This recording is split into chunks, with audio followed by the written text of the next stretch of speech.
0. Quand vous entendez « tsar russe », vous imaginez probablement de l'or, des trônes, un regard sévère et peut-être un demi-litre de vodka. Mais attendez, cette vidéo ne parle pas du portrait royal. Elle parle du cirque chaotique et surréaliste qui se déroule derrière. Vous êtes sur le point de découvrir pourquoi des généraux gloussaient comme des poules, des rats étaient jugés en procès et des poires explosaient, littéralement. Parce que quand un seul type peut faire tout ce qu'il veut, l'histoire se transforme en une comédie de la folie. 1. Commençons par Pierre III, un homme qui prenait ses jouets tellement au sérieux que ça virait à la psychose pure et simple. Quand un vulgaire rat a eu l'audace de ronger l'un de ses chers soldats de plomb, Pierre ne s'est pas juste mis en colère. Il est passé en mode juge Dredd. Il a convoqué une cour martiale en bonne et due forme, parce qu'apparemment la destruction de biens dans sa chambre était un crime passible de la peine capitale. Je veux tout savoir sur ce procès. Est-ce que le rat a eu droit à un avocat? Est-ce que c'était l'un de ses autres jouets? Un ours en peluche qui n'était tout simplement pas préparé pour une affaire d'une telle envergure? Est-ce qu'ils ont dû trouver une minuscule petite Bible pour rat afin qu'il prête serment? Le verdict, bien évidemment, fut coupable. Un gibet miniature fut construit avec une précision macabre et le rat fut pendu publiquement pour servir d'avertissement à tous les autres rongeurs. Ce n'était pas juste un gamin qui jouait, c'était un futur empereur qui répétait en costume pour son règne, prouvant que même la plus petite créature pouvait subir toute la force terrifiante et complètement dingue de sa loi. 2. Catherine la Grande était une force de la nature. C'était une stratège brillante, une politicienne rusée, et la souveraine d'un vaste empire. Mais au bout du compte, c'était aussi tout simplement une femme qui avait besoin qu'on lui chatouille les pieds pour s'endormir. Et parce qu'elle était Catherine la Grande, elle ne demandait pas simplement à son mari. Elle a engagé un professionnel. La carrière entière d'un homme, sa seule raison d'être à la grande cour de Russie, était d'être le chatouilleur de pieds impérial. Vous imaginez la pression de cet entretien d'embauche? Alors, Dimitri, parlez-moi de votre philosophie du chatouillement. Vous êtes plutôt du genre effleureur délicat à la plume ou masseur ferme aux phalanges? Le gagne-pain entier de ce type dépendait de sa capacité à produire le chatouillement parfait, inducteur de sommeil, chaque soir sans exception. Un faux mouvement, un éternuement accidentel ou un coup de petit orteil un peu trop agressif, et vous pouviez passer de la chambre royale aux mines de sel de Sibérie. C'est le titre de poste le plus absurdement spécifique et luxueux de toute l'histoire de l'humanité. 3. Si vous étiez un noble à la cour de l'impératrice Anna, vous deviez en gros être prêt à tout, y compris à être transformé en bétail pour son divertissement. Elle avait un sens de l'humour qui relevait moins du « haha » drôle et plus du « oh mon Dieu, faites que ça s'arrête » drôle. Quand l'ennui la gagnait, elle regardait tous les hommes puissants et décorés de sa salle du trône, ducs, princes, généraux, et décidait que l'ambiance n'allait pas. Sa solution? Les faire imiter des poules? Elle ordonnait à ces hommes adultes, ces piliers de l'Empire, de se mettre dans de grands paniers en osier et de se mettre à glousser. On sait pertinemment qu'il y avait une panique frénétique et silencieuse pendant que chacun essayait de se rappeler à quoi ressemble le cri d'une poule. Il devait y avoir un héros de guerre, un type qui avait pris d'assaut des forteresses, suant à grosses gouttes en essayant de produire un cote-cote-cote convaincant. C'était le coup de domination ultime, un rappel tordu et humiliant que peu importe la noblesse de votre titre, vous n'étiez jamais qu'à un mauvais gloussement du chômage. 4. Pierre le Grand est célèbre pour avoir modernisé la Russie, mais ce qu'on ne vous dit pas, c'est qu'il avait aussi le sens de l'humour d'un ado de 14 ans qui vient de découvrir les vidéos de blagues. Sa farce préférée entre autres, c'était sa poire explosive. Il avait fait fabriquer une fausse poire, toute juteuse et appétissante en apparence, mais évidée et bourrée de poudre à canon. Il posait cet engin explosif culinaire dans une corbeille de fruits lors d'un dîner d'État et attendait, tout simplement. Il pêchait les naïfs, en somme. Un pauvre diplomate étranger sans méfiance ou un nouveau courtisan cherchant à impressionner tout le monde tendait la main vers elle, et boum! Un visage couvert de suie noire, une perruque chic de travers et le chaos total. Et Pierre? Il était dans son coin, ce géant d'1,98 m, complètement plié en deux, se tapant sur la cuisse et pleurant de rire. Sa cour devait avoir une phobie collective des fruits. Le message était clair. Dans la Russie de Pierre, même les Ancas pouvaient en vous tuer. 5. L'impératrice Anna a apparemment regardé un perroquet ordinaire et s'est dit « C'est ennuyeux, il faudrait qu'il soit plus grossier ». Alors, dans une tentative désespérée de gagner ses faveurs, ses courtisans entreprirent un projet spécial. Ils apprirent à son animal de compagnie adoré à jurer. Et on ne parle pas de quelques jurons légers. Ils dressèrent cet oiseau pour en faire une machine à plumes crachant des obscénités, armée d'un vocabulaire qui aurait fait rougir un sergent instructeur. Ce perroquet devint son arme secrète de chaos social. Imaginez un ambassadeur guindé essayant de prononcer un discours officiel pour se faire harceler sans relâche par un oiseau dans le coin remettant en question ses choix de vie avec une vulgarité choquante. Anna trouvait cela absolument hilarant. Le perroquet était en gros son ça, un troll à plumes vertes qui disait toutes les horreurs qu'elle pensait de ses invités, et personne ne pouvait rien y faire. 6. Pierre III était absolument convaincu d'être un dieu du violon, un véritable prodige envoyé des cieux pour bénir le monde de sa musique. Le seul problème, c'est qu'il jouait du violon avec l'habileté et la grâce d'un homme essayant de scier un blaireau vivant en deux avec une cuillère rouillée. C'était une scène de crime auditif. Mais il était l'empereur, alors personne ne pouvait simplement lui dire « Mec, tu es nul !» Au lieu de cela, il obligeait tout le monde à la cour à assister à ses concerts. Ce n'étaient non pas des événements musicaux, c'était non des prises d'otages. Son épouse, Catherine la Grande, un génie certifié, devait rester assise là pendant des heures, souriant poliment, tandis que ses oreilles saignaient. On peut pratiquement la voir, planifiant le coup d'état dans sa tête à chaque note stridente. Ça suffit. Encore un mi-faux et j'appelle mes généraux. Sa musique épouvantable n'était pas qu'une petite manie amusante. C'était probablement un facteur majeur, ayant contribué à son renversement. 7. L'impératrice Élisabeth n'aimait pas simplement les vêtements. Elle entretenait une relation profondément engagée, possiblement malsaine, avec sa garde-robe. Cette femme n'aurait apparemment jamais porté la même robe d'apparat 2 fois. Quand elle mourut, on fit un inventaire et on trouva plus de 15 000 robes. Ce n'est pas un placard. C'est un écosystème à base de tissus. C'est le genre de collection qui ferait passer une Kardashian pour une minimaliste. Des ailes entières du palais d'hiver n'étaient en gros que d'immenses espaces de stockage climatisés pour ses tenues. Pensez aux pauvres domestiques dont le travail consistait à organiser cette avalanche textile. Où est la soie bleue de cette fête en 1748 ? Vérifiez l'allée 47, section B, à côté du taffetas de mardi dernier. Elle n'était pas simplement une monarque. Elle était la PDG du service de location de vêtements le plus extravagant et le moins pratique au monde, dont elle était l'unique cliente. Pierre le Grand avait beaucoup de passe-temps.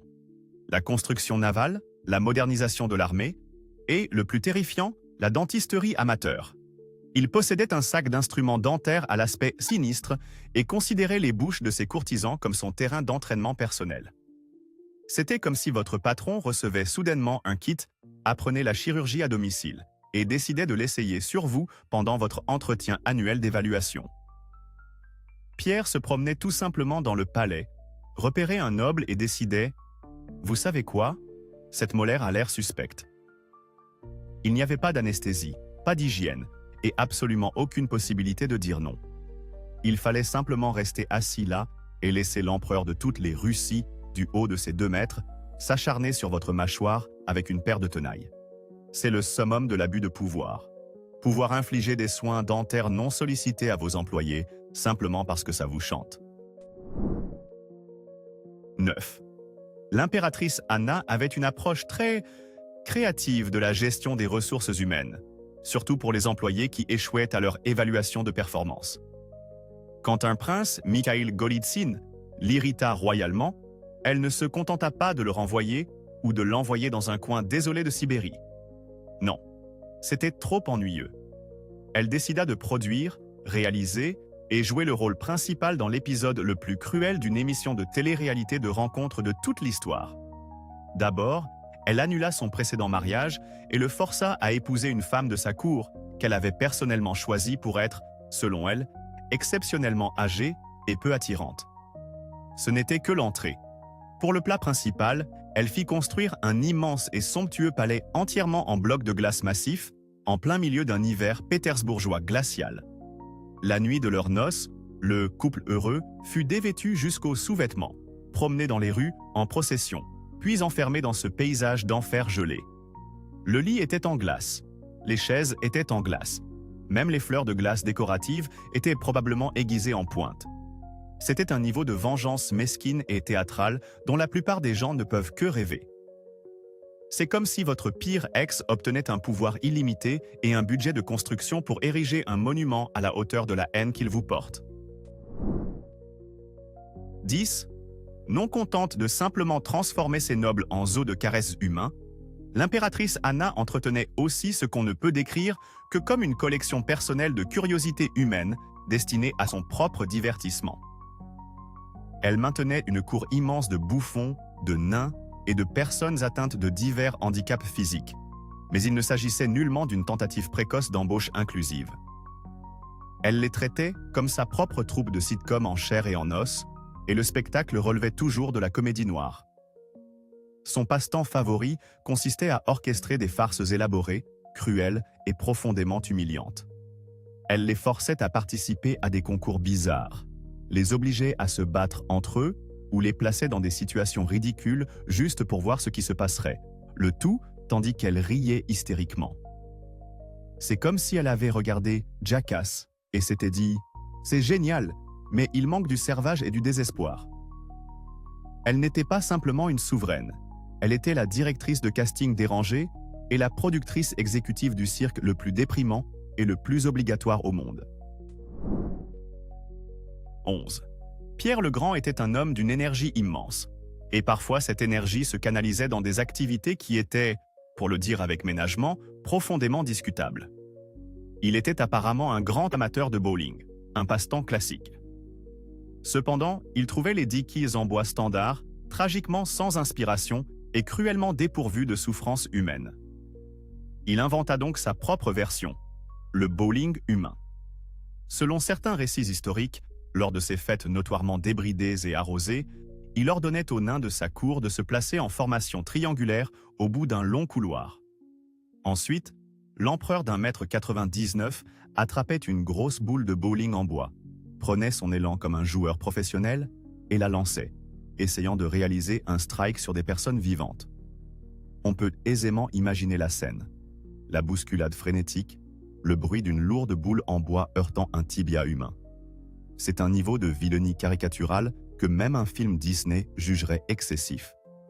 Il avait probablement une paire spéciale de chaussures de bowling et une boule personnalisée à ses initiales, rien que pour l'occasion. 12. Les passe-temps de Pierre le Grand n'étaient pas tous faits de plaisir, de jeu et de terrorisation de son personnel. Certains étaient tout simplement dégoûtants et conçus pour mettre à l'épreuve l'estomac de sa cour. Il fonda le premier musée de Russie, la Kunstkamera, qui tenait moins de l'institution culturelle que de l'exposition Replays Believe It or Not, organisée par un savant fou. Le musée était rempli de bocaux contenant toutes les curiosités anatomiques imaginables, des squelettes d'animaux difformes, des jumeaux conjoints et, célèbre entre tous, une immense collection de bébés humains, mal formés conservés dans de l'alcool trouble. Mais regarder ne suffisait pas à Pierre. Lors des visites, pour vraiment partager l'expérience, il versait à l'occasion un verre du liquide de conservation, le liquide même dans lequel flottait le fœtus mariné, et forçait ses invités à le boire. Imaginez l'horreur absolue. Vous essayez d'avoir l'air distingué, et l'empereur vous tend un verre de ce qui est essentiellement un bouillon d'humain et d'alcool, en vous lançant ce regard qui dit « aucune pression ». C'était le test de loyauté ultime, et le pire défi de soirée au monde, réuni en un seul paquet nauséabond. 13. L'impératrice Anna était en quelque sorte la fondatrice au XVIIIe siècle de l'industrie des potins de célébrité, mais avec nettement plus de terreur parrainée par l'État. Cette femme était absolument obsédée par le linge sale de tout le monde, et elle fit de cette obsession une arme.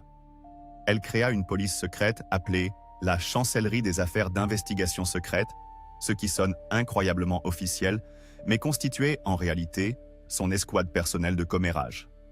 Leur mission principale n'était pas de déjouer des complots contre l'État. c'était de découvrir quel comte trompait sa femme, quel duc était secrètement ruiné et quelle dame d'honneur avait fait la grimace quand l'impératrice avait dévoilé sa nouvelle robe. Anna prenait ensuite ce trésor d'informations personnelles et l'utilisait pour du chantage pur et sans mélange, maintenant tout le monde à la cour terrifié et entièrement sous sa coupe. Elle n'était pas simplement une souveraine, elle était la rédactrice en chef d'un tabloïd national où chaque histoire était vraie et où une mauvaise critique pouvait vous envoyer en Sibérie. Gathasaurus. L'impératrice Élisabeth était une fêtarde de classe mondiale qui décida que la rotation naturelle de la Terre la dérangeait personnellement. Elle fit donc ce que tout monarque absolu qui se respecte aurait fait. Elle obligea toute l'élite du pays à adopter son emploi du temps nocturne. Elle inversa complètement la routine de la cour, forçant effectivement des centaines de nobles à devenir des vampires. Les affaires officielles, les dîners d'État et les bals somptueux démarrèrent vers minuit et se poursuivaient jusqu'au lever du soleil. Puis, tandis que le reste de la Russie vaquait à ses récoltes, toute la cour impériale allait se coucher, laissant le palais d'hiver en tombeau doré et silencieux durant les heures du jour. C'est un niveau de pouvoir supérieur. Ce n'est pas simplement dire aux gens quoi faire, c'est réécrire le concept fondamental du jour et de la nuit parce que vous préférez faire la fête après la tombée de la nuit. C'est comme si elle avait décrété que le matin était annulé parce qu'il jurait avec ses tenues. 15. La relation de Pierre le Grand avec l'Église orthodoxe russe était, disons, compliquée. D'un côté, il en était le chef officiel. De l'autre, il créa une version parodique à part entière appelée le très bouffon et très ivrogne synode des fous et des bouffons.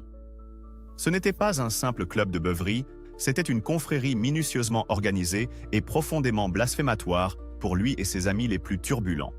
Ils avaient un pape factice, affublé d'un titre ridicule et contraint de porter des costumes absurdes, et leur rituel sacré n'était honné que des jeux à boire. Leurs sermons étaient des concours de boissons, leurs hymnes étaient des chansons vulgaires, et leur sacrement le plus saint était la vodka.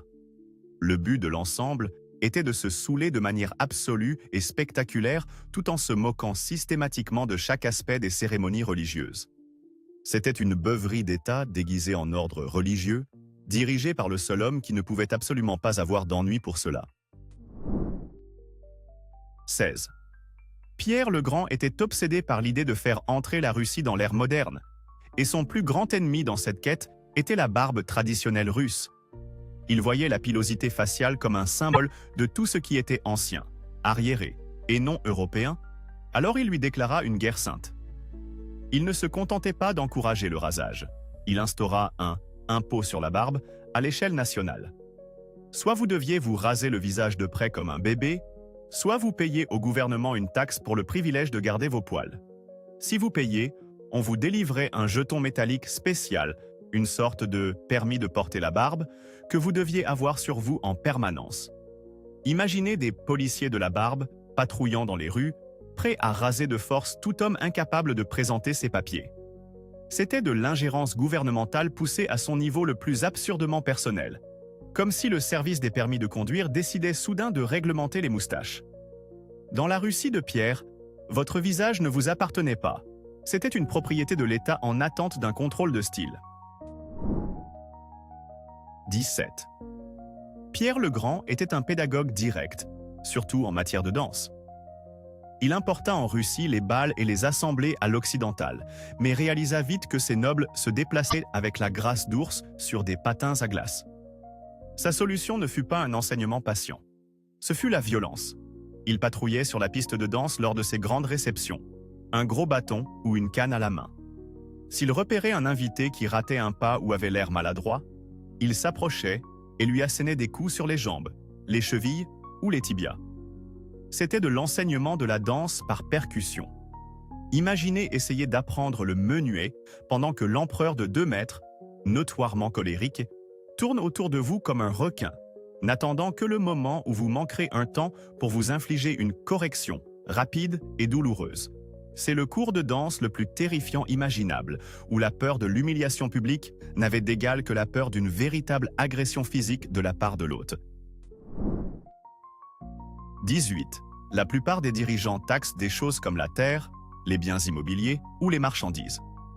Pierre le Grand examina ce système et se dit « Trop compliqué, taxons simplement leur existence ». Il introduisit l'impôt sur les âmes, une capitation révolutionnaire et incroyablement dure prélevée sur chaque paysan de sexe masculin, du nourrisson au vieillard. Peu importait que vous possédiez des terres, que vous ayez eu une bonne récolte ou que vous soyez dans la misère la plus noire. Si vous aviez une âme et étiez un homme, vous deviez de l'argent au gouvernement. C'était un coup de génie machiavélique. Vous ne pouvez pas cacher votre âme au percepteur. Vous ne pouvez pas prétendre avoir moins d'âme que vous n'en avez réellement. Cela changea fondamentalement la charge fiscale, la rendant écrasante pour les paysans les plus pauvres et faisant de chaque fils nouveau-né un nouveau passif fiscal pour sa famille.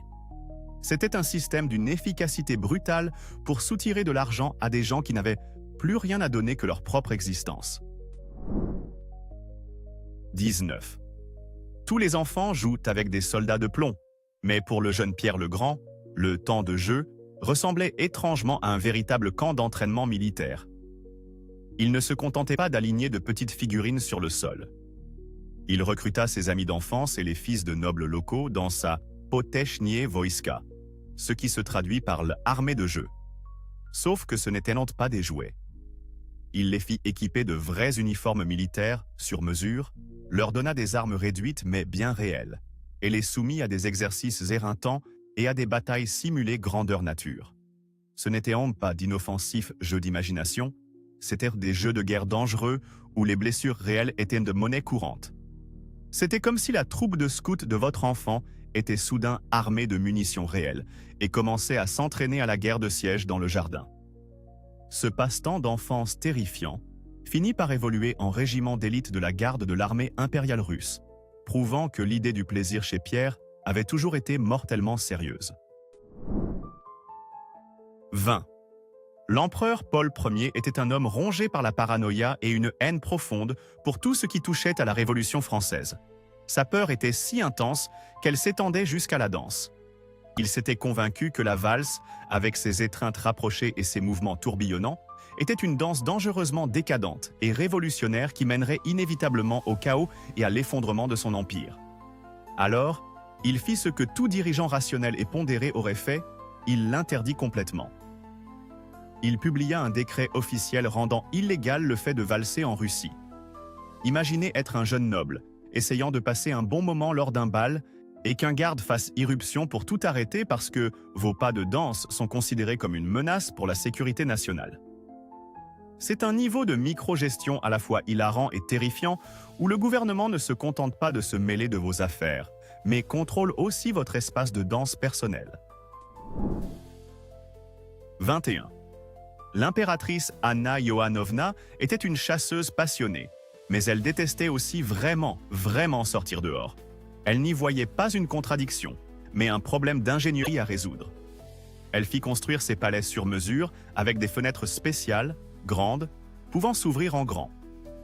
Cela lui permettait de s'asseoir confortablement dans une pièce somptueusement décorée, sirotant son thé tout en tirant sur n'importe quel oiseau, chien errant ou autre animal infortuné qui s'aventurait dans sa ligne de mire. C'était comme une version grandeur nature du jeu vidéo Duck Hunt, mais joué depuis un trône avec un fusil de haute puissance. Elle avait des serviteurs dont le seul travail consistait à rabattre les animaux vers ses fenêtres pour qu'elle n'ait pas à attendre trop longtemps une cible. C'était le sport sanguinaire ultime pour paresseux, combinant l'amour de la chasse avec un engagement profond et absolu à ne jamais avoir à enfiler ses bottes. 22. Catherine la Grande, la femme qui affronta l'Empire ottoman et étendit les frontières de la Russie, avait une faiblesse secrète qui mesurait à peine quelques centimètres. Elle était pathologiquement terrifiée par les souris. La simple apparition d'une souris pouvait, dit-on, plonger la toute-puissante impératrice dans une panique totale. Pour combattre cette menace microscopique, elle transforma le palais d'hiver en une forteresse de félins. Elle entretenait une armée massive et officiellement reconnue de chats qui avaient une carte blanche dans tout le palais. Ils étaient nourris, soignés et traités comme des gardes de sécurité à fourrure et à quatre pattes. Ce n'étaient ni pas de simples animaux de compagnie. C'étaient les forces spéciales d'élite dans sa guerre personnelle contre les rongeurs. C'est une image hilarante. l'une des femmes les plus puissantes du monde, capable de commander des armées et des flottes, complètement anéanties par la vue d'une minuscule souris trottinant sur le plancher. 23. Le dernier tsar, Nicolas II, vivait l'une des périodes les plus tumultueuses de l'histoire russe, mais son passe-temps personnel était étonnamment sain et facile à comprendre. C'était un photographe amateur passionné, une sorte de proto-instagrammeur de la cour impériale. Et son sujet favori, sa muse ultime, était son chat, Kotka. Alors que son empire vacillait au bord de l'effondrement, Nicolas s'affairait à organiser des séances photos élaborées avec son félin adoré. Il existe de nombreuses photos de Kotka se prélassant sur des coussins, tenu par les enfants impériaux, et vivant globalement sa meilleure vie. C'est un détail étrangement humanisant et absurde. L'homme qui était sur le point de tout perdre était, dans ses moments libres, fondamentalement juste un autre papa à chat, essayant d'obtenir le cliché parfait de son compagnon à poil pour l'album de famille. 24.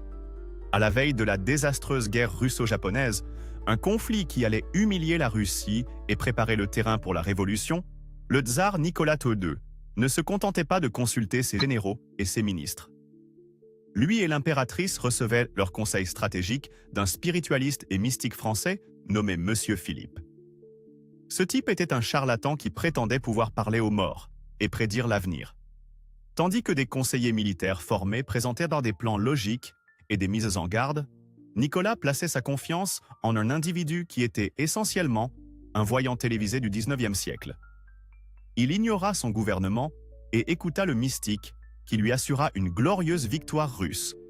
C'est comme si un président décidait de lancer une guerre sur la base d'une conversation avec son astrologue.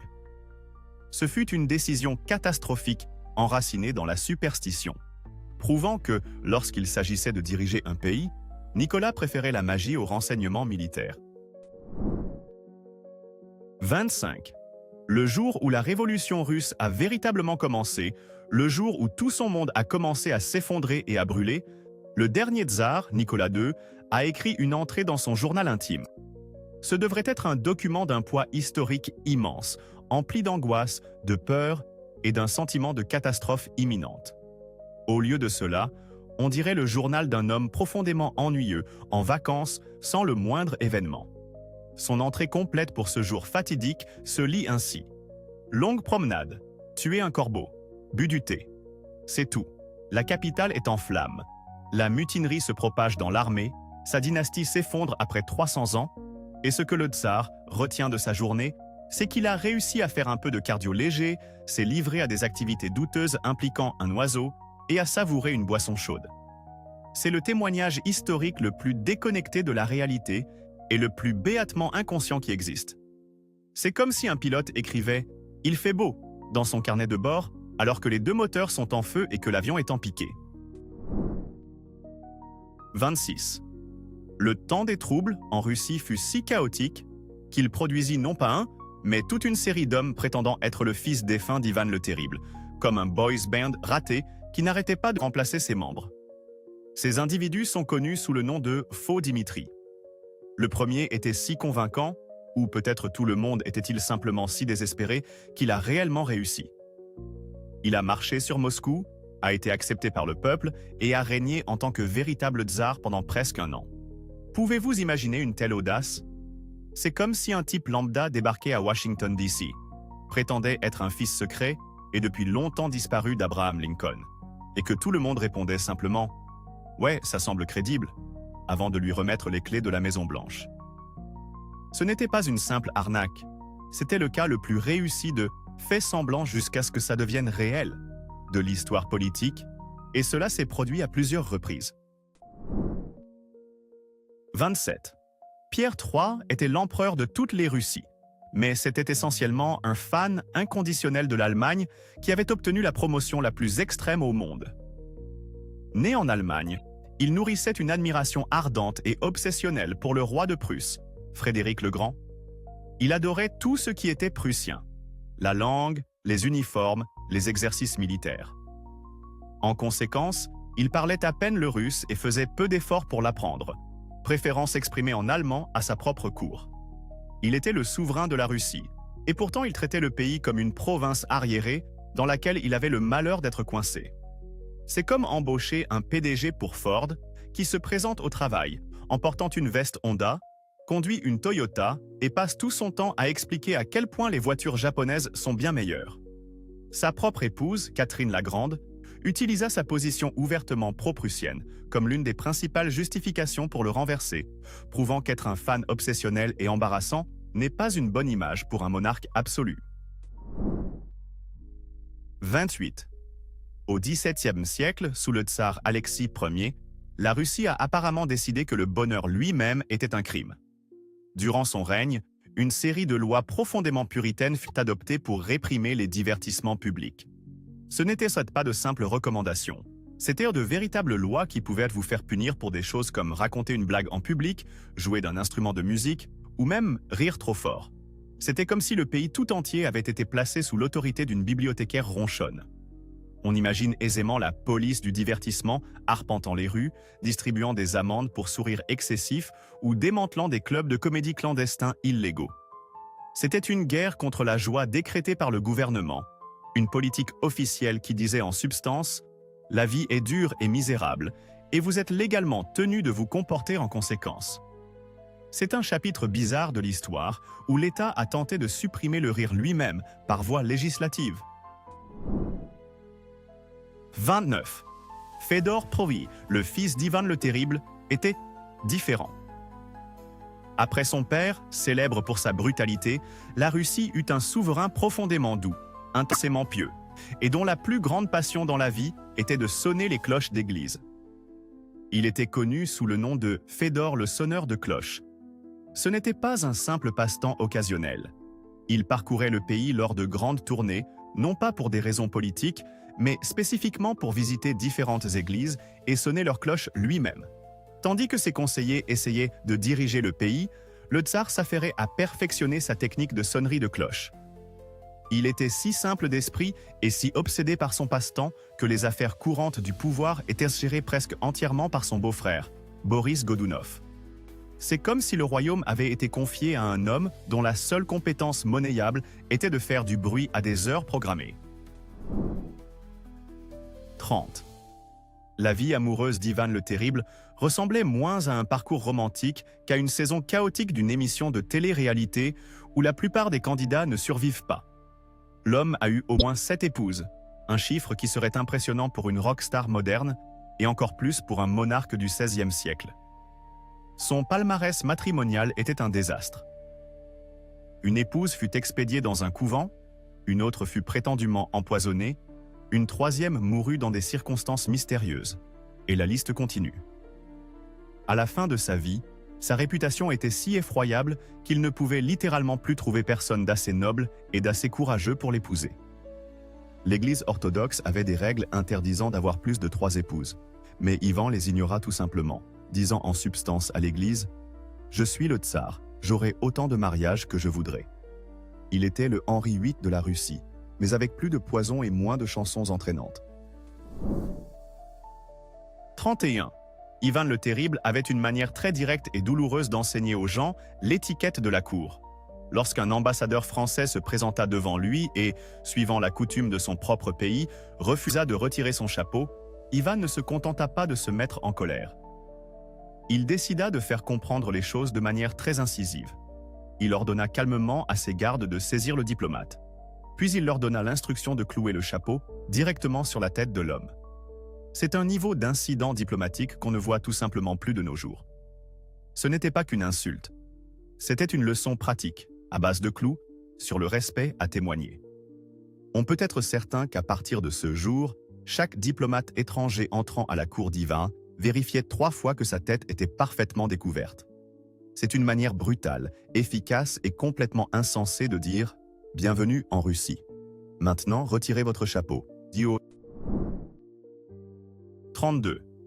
La légende entourant la construction de la cathédrale Saint-Basile à Moscou est un parfait exemple de la manière unique qu'avait Ivan le Terrible de témoigner sa reconnaissance à ses employés.